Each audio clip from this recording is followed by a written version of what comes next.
Morning. एक बार फिर से आप सभी का इतिहास की कक्षा में हार्दिक स्वागत है।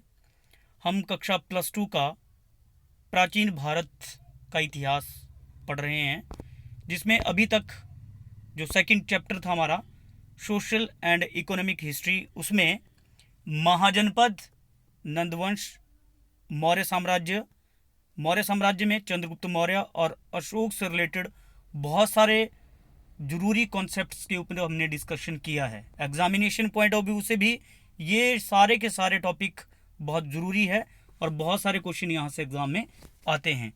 आज के हमारे जो सब टॉपिक रहेंगे उसमें सबसे पहला, इतना बड़ा साम्राज्य मौर्य साम्राज्य, लेकिन उसका पतन हो गया, उसके कॉजेस, मौर्य साम्राज्य के पतन के कारण हम पढ़ने जा रहे हैं। मौर्य साम्राज्य के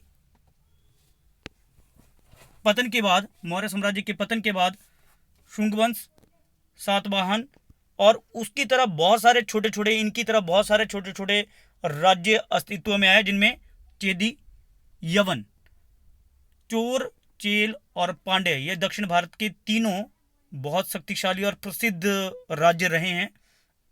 सांस्कृतिक दृष्टि से भी और ऐतिहासिक दृष्टि से भी ये तीनों के तीनों राज्य बहुत महत्वपूर्ण है।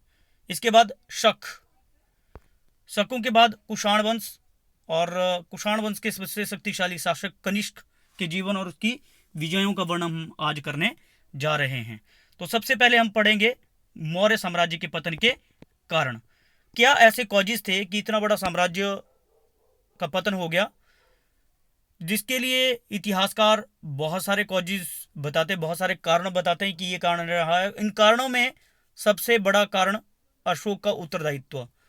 इतिहासकारों का मानना था कि अशोक की शांति की नीति, उसके बाद बौद्ध धर्म के प्रसार के लिए बहुत सारा धन खर्च करना, युद्धों को हमेशा के लिए त्याग देना, जिसके कारण कि सैनिक युद्ध करना भूल गए, हथियारों में जंग लग गया, ये सभी के सभी मौर्य साम्राज्य के पतन के कारण रहे हैं। तो अशोक का बहुत बड़ा उत्तरदायित्व था मौर्य साम्राज्य के पतन के लिए। सेकंड कारण, अशोक के कमजोर उत्तराधिकारी। जब तक अशोक और चंद्रगुप्त मौर्य जैसे शासक रहे, उन्होंने बड़े अच्छे तरीके से साम्राज्य को चलाया, लेकिन उनकी मृत्यु के पश्चात उनके उत्तराधिकारी जो कमजोर साबित हुए, अपना मैक्सिमम टाइम शान शौकत का जीवन व्यतीत करने के लिए उन्होंने लगाया, वो इतने बड़े साम्राज्य को नहीं संभाल पाए। तीसरा कारण, विशाल साम्राज्य। मैंने पहले भी बताया आपको कि बहुत बड़ा साम्राज्य था। यातायात के साधनों के अभाव के कारण इतने बड़े साम्राज्य पर शासन करना बहुत मुश्किल था। हालांकि अशोक और चंद्रगुप्त मौर्य जैसे महान शासक बड़े आसानी से साम्राज्य कर पाए, लेकिन जो कमजोर उत्तराधिकारी थे वो इतने बड़े साम्राज्य को नहीं संभाल पाए। आर्थिक स्थिति का कमजोर होना एक बहुत बड़ा कारण था। अशोक ने अपना बहुत सा धन खर्च किया स्तूपों के लिए, विहारों के लिए, अभिलेखों के लिए, और जिसके कारण की जो वित्तीय स्थिति थी मौर्य साम्राज्य की कमजोर हो गई। उसने दान में बहुत सारा धन दिया। हालांकि ये राजा की ही रिस्पॉन्सिबिलिटी होती है कि वो आय को जनरेट करें, लेकिन कमजोर जो उत्तराधिकारी थे अशोक के, वो ऐसा नहीं कर पाए और आर्थिक रूप से भी मौर्य साम्राज्य कमजोर हो गया। विदेशी आक्रमण, बहुत सारे विदेशी आक्रमण हुए, जिसमें बैक्टीरिया के जो यूनानी थे, यूनानियों ने बहुत सारे आक्रमण मौर्य साम्राज्य पर किए, और जो कमजोर सेना थी मौर्य साम्राज्य की, वो उनका सामना नहीं कर पाई। हालांकि एक पॉइंट और इसमें ऐड कर सकते हैं हम, कमजोर सेना, अगर आपको लगता है तो आप कर भी सकते हो ऐड, कि मौर्य साम्राज्य की सेना कमजोर हो गई थी, वो युद्ध कला भूल गए थे, हथियार उतने सही नहीं थे। लास्ट मतलब छठा पॉइंट जो इसमें हमने किया, ब्राह्मणों का विरोध। ब्राह्मणों ने बहुत विरोध किया। उसका कारण यह था कि अशोक ने बौद्ध धर्म के प्रचार के लिए तो बहुत कुछ किया, लेकिन जैसे बलि प्रथा इत्यादि और हिंदू रीति रिवाजों के ऊपर जो है वो थोड़ा सा इंटरफेयर जब हुआ, तो जो ब्राह्मण थे वो उसके विरुद्ध हो गए, अशोक और मौर्य साम्राज्य के विरुद्ध वो हो गए थे। और लास्ट जो इसका तात्कालिक कारण था वो था पुष्यमित्र शुंग, जो शुंग वंश का संस्थापक था और मौर्य साम्राज्य के अंतिम शासक बृहद्रथ का सेनापति था।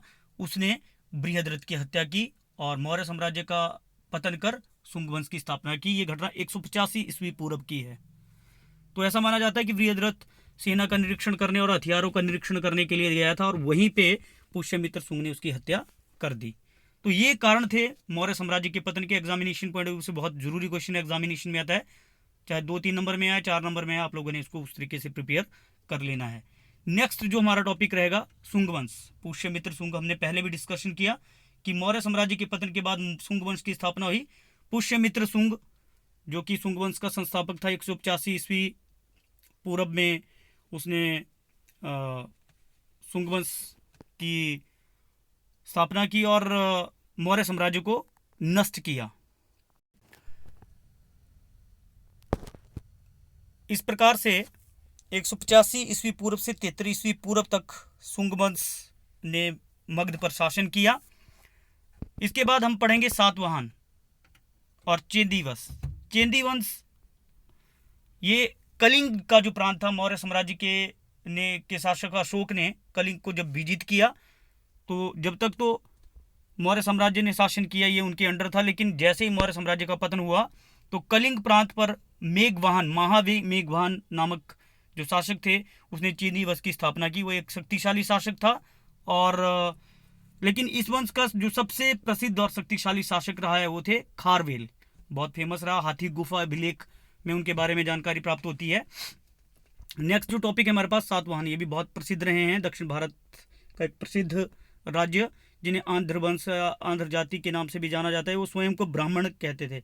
पुराणों में भी सातवाहन वंश के बारे में जानकारी मिलती है, और क्योंकि पहले आंध्र शासकों के अधीन शासन करते थे, इसलिए इनको आंध्र भृत्य भी कहा जाता है।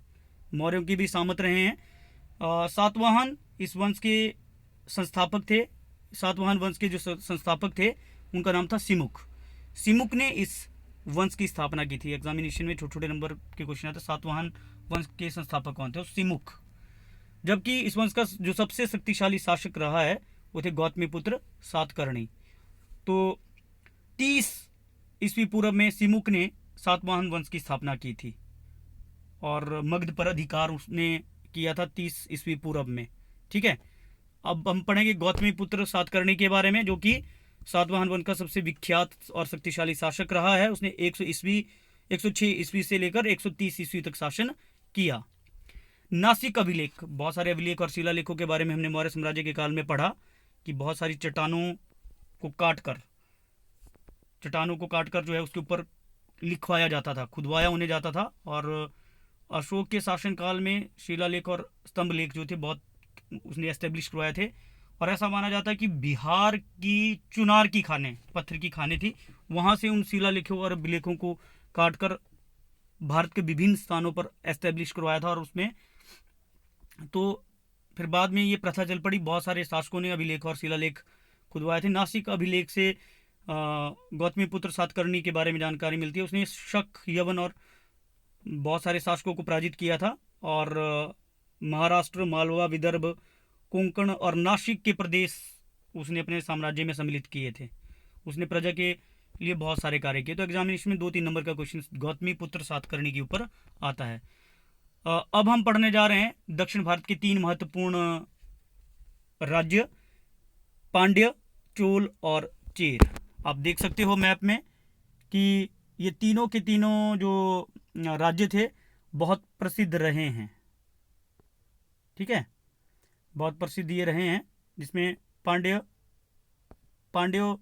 जो कि दक्षिण भारत बिल्कुल नीचे था, चोल और चेर, केरला की तरफ को चेर थे, चेरा जो लिखा हुआ है, और तमिलनाडु के ऊपर वाला क्षेत्र चोल, और बिल्कुल नीचे चेन्नई से भी नीचे पांड्य। तो ये 3 महत्वपूर्ण राज्य। चोल दक्षिण भारत का एक प्रसिद्ध राज्य था और इसकी राजधानी उरैयूर थी। ठीक है, करिकाल इस वंश का सबसे शक्तिशाली शासक रहा है। चोल वंश का सबसे शक्तिशाली शासक करिकाल। दूसरा चेरों को केरल पुत्र के नाम से भी जाना जाता है, इनको केरल पुत्र कहते थे, और ये पांड्य राज्य के बिल्कुल पश्चिम उत्तर की तरफ स्थित थे। जैसा कि मैंने आप लोगों को यहाँ मैप पे बताया कि पश्चिम उत्तर की तरफ को, ऊपर की तरफ को ये स्थित थे, जबकि यहाँ पर चेर जो थे वो एस्टेब्लिश थे, और ऊपर की तरफ को चोल। इनके सबसे शक्तिशाली शासक उदयन, जिराल और सेनगुटम शासक थे। पांड्य राज्य बहुत हमने पहले बात की कि पुराणों में भी सातवाहनों के अलावा इन जो पांड्य थे इनके बारे में जानकारी मिलती है। प्राचीन हिंदू ग्रंथों में भी इनकी राजधानी मदुरई थी, जो बहुत फेमस रहा है संगम साहित्य के लिए भी, जिनके बारे में हम आगे पढ़ेंगे। संगम साहित्य, ठीक है। इनकी राजधानी मदुरई थी, जैसा कि मैंने बताया। नेदुजेनियाल इनका सबसे शक्तिशाली शासक रहा है। तो चेर, चोल और पांडे, कई बार क्वेश्चन पूछ लेते हैं, जैसे कि चोल साम्राज्य का शक्तिशाली शासक कौन था, करिकाल, या करिकाल किस साम्राज्य का शासक था, चोल की राजधानी कहाँ थी, पांड्यों की राजधानी कहाँ रही है। तो चोल की राजधानी उरैयूर, पांड्यों की राजधानी मदुरई, और जो चेर थे ये भी बहुत शक्तिशाली शासक रहे हैं, और सेनगुटम चेर वंश का सबसे शक्तिशाली शासक था। यवन एक और इम्पोर्टेंट ये टॉपिक है, इसके लिए थोड़ा सा मैं आप लोगों को back of history, ancient time में हमें जाना पड़ेगा। एंशिएंट समय में की बात करें तो सिकंदर, जिसने कि भारत पर आक्रमण किया था, लेकिन पूरे तरीके से भारत नहीं पहुंच पाया, और विश्व का सबसे प्रसिद्ध ये शासक रहे हैं, जो कि बहुत छोटी सी उम्र में बहुत बड़े विस्तृत साम्राज्य को उन्होंने अपने अधिकार में कर लिया था। लेकिन 324 ईस्वी में, ईस्वी पूर्व में वो वापिस चले गए थे। उनका जो उत्तराधिकारी था सेल्यूकस था। हालांकि बड़ी छोटी उम्र में सिकंदर की, जिन्हें अलेक्जेंडर के नाम से भी जाना जाता है, उनकी मृत्यु हो गई थी, और उनके उत्तराधिकारी थे सेल्यूकस।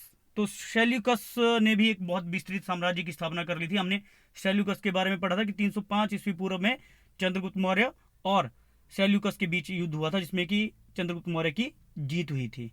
लेकिन सेल्यूकस की मृत्यु के पश्चात उसके जो उत्तराधिकारी थे वो एक बड़े साम्राज्य को नहीं संभाल पाए, और धीरे धीरे बहुत सारे जो वंश थे छोटे छोटे, उन्होंने अपने आप को स्वतंत्र कर लिया था। उसी में बैक्टीरिया के गवर्नर थे एक ड्यूडोरस, उसने 250 ईस्वी पूर्व में स्वतंत्रता की घोषणा की, लेकिन जिन्हें हिंदी यूनानी भी कहा जाता है, यवनों को हिंदी यूनानी भी कहा जाता था। और इनका सबसे शक्तिशाली शासक मेनांडर था। मेनांडर जो कि बौद्ध धर्म का भी अनुयायी था। ये मेनांडर बौद्ध धर्म का अनुयायी था। उसने 165 ईस्वी पूर्व से 145 ईस्वी तक शासन किया था, और उसकी राजधानी सियालकोट थी। तो यवनों के ऊपर ऐसे क्वेश्चन ऐसे आता है, मेनांडर कौन था, तो आप लोगों ने लिख लेना है कि मेनांडर एक हिंद यूनानी शासक था। और भारत में अगर वैसे हिंद यूनानी शासक था जिसकी राज्य की राजधानी सियालकोट थी। उसने 165 ईस्वी पूर्व से 145 ईस्वी पूर्व तक शासन किया। उसने बौद्ध धर्म को अपना लिया था। बौद्ध धर्म के प्रसार के लिए भी उसने बहुत सारे कार्य किए थे।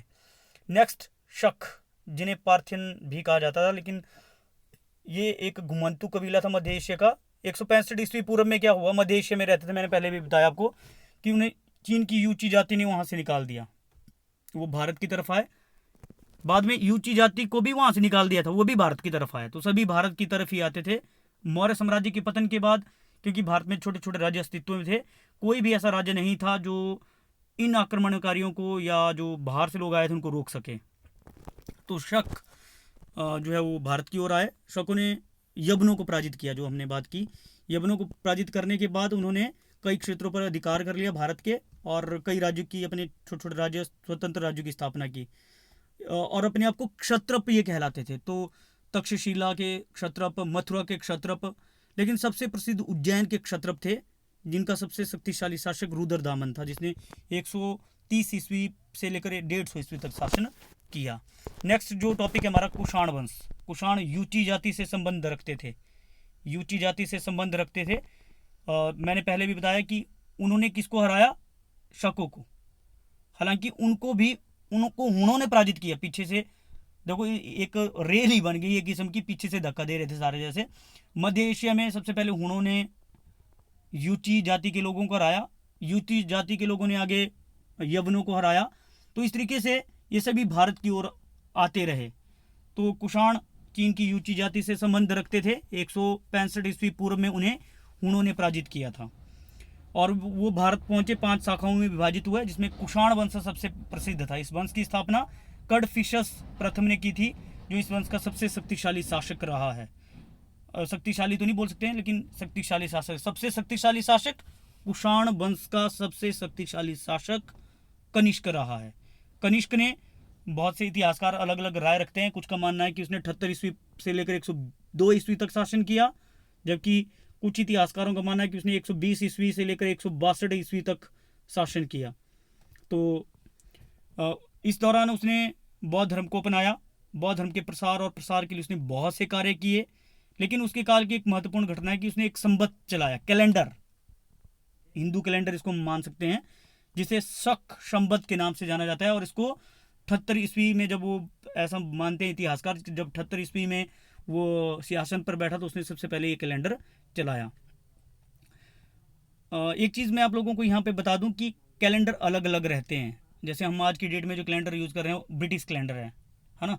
और विक्रम संवत एक हमारा कैलेंडर है जो कि हिंदू कैलेंडर माना जाता है। इसके अलावा शक संवत को भी हम फॉलो करते हैं काफ़ी हद तक, लेकिन वो हम बोलते हैं कि वो हिंदू महीने जो चलते हैं, चैत्र, है ना, उस तरीके से जो स्टार्ट होता है मार्च से। तो शक संवत की स्थापना किसने की थी? कनिष्क ने की थी। लेकिन इस दौरान हम बात करते हैं कनिष्क की विजयों की। सबसे पहले उसने कश्मीर को पराजित किया, फिर मगध को, बंगाल को उसने पराजित किया। बाद में उसने सिंध, उज्जैन, मालवा को विजित किया, कि विजय आप लोगों ने लिखना है। चीन को उसने पराजित किया। तो उसके शासनकाल में उसने बहुत सारे अपने साम्राज्य को भी, लेकिन उसके शासनकाल की महत्वपूर्ण घटनाएं अगर हम बात करें तो बौद्ध धर्म का प्रसार, प्रयाग और कन्नौज में उसने सम्मेलन करवाया बौद्ध धर्म के। इसके अलावा उसके शासनकाल में ही, कनिष्क के शासनकाल में ही, कश्मीर में बौद्ध धर्म की चौथी महासभा हुई। ठीक है, तो चलो इसके बारे में हम आगे भी डिस्कस करेंगे।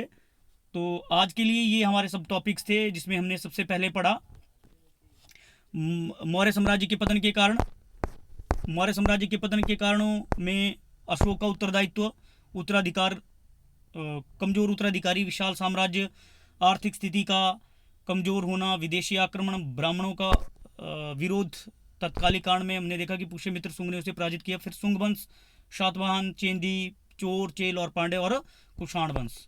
तो आप लोगों ने ये नोट्स टाइप में मैंने देखे दिए हैं आप लोगों को, आप लोगों ने ये नोट कर लेने हैं अगर नहीं किए हैं। और अगर कुछ एडिट इसमें करना होगा आप लोगों को तो अपने कर लेना है। बाकी आप लोगों को ये वीडियो कैसी लगी ज़रूर कमेंट बॉक्स में कमेंट अपने दें। और आप कोई सुजेशन भी दे सकते हैं कि इस तरीके से आपको अगली क्लासेस हम तैयार करें। तो अगर आपको ये टॉपिक अच्छा लगा है तो लाइक ज़रूर करें, सब्सक्राइब ज़रूर करें, क्योंकि इससे हमें कॉन्फिडेंस मिलता है। तो आज के लिए बस इतना ही। Thank you and have a nice day.